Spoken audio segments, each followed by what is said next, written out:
আম্মা জান আয়েশা রাদিয়াল্লাহু তাআলা আনহার সাথে বিষ্ণু ইসা ইসলামের ঝগড়া হতো মাঝে মাঝে। একবার ঝগড়া হলো, বিষ্ণু ইসা ইসলাম রাগ, আম্মা জান আয়েশাও রাগ। বিষ্ণু নবী বললেন, আয়েশা ঝগড়া করে আর কতক্ষণ থাকবো, আসো মিটমাট করি। আয়েশা রাদিয়াল্লাহু বললেন, ঠিক আছে মিটমাট করুন। তো বিষ্ণু ইসা ইসলাম বললেন, মিটমাটের জন্য কারে ডাকবো? ওমরে ডাকি। কয় না, ওমর অনেক রাগে, আমার ডর লাগে।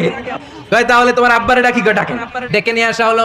আবু বকর রাদিয়াল্লাহু তাআলা আনহু দাঁড়ালেন, আম্মা জান আয়েশা দাঁড়ালেন, বিষ্ণু নবীও দাঁড়ালেন। বিষ্ণু নবী বললেন, আয়েশা তোমার আব্বা আসছে, এবার ঘটনা খুলে বলার পালা, তুমি বলবা নাকি আমি বলবো?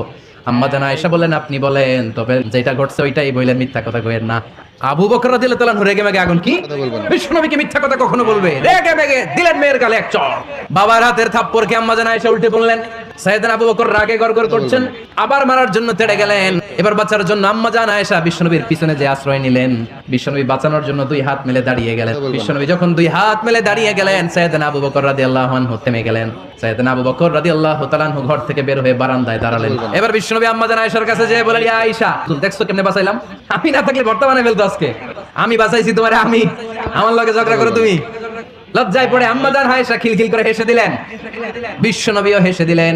দুইজনের হাসির মধুর আওয়াজ শুনে সাইয়েদনা আবু বকর বাইরে থেকে অবাক, কিরে এতক্ষণ না ঝড় তুফান, এখন দেখি হাসি। সালাম দিয়ে অনুমতি নিয়ে ভিতরে ঢুকলেন। ঢুকে দেখেন আম্মা জান আয়েশাও হাসে, বিশ্বনবীও হাসে। এবার সাইয়েদনা আবু বকর রাদিয়াল্লাহু তাআলা আনহু বললেন, ইয়া রাসূলুল্লাহ, দুইজন যুদ্ধ লাগলে মীমাংসার জন্য যেমনি আমারে ডাকেন, এরকম হাসি আর আনন্দের মুহূর্তেও আমারে একটু ডাকেন।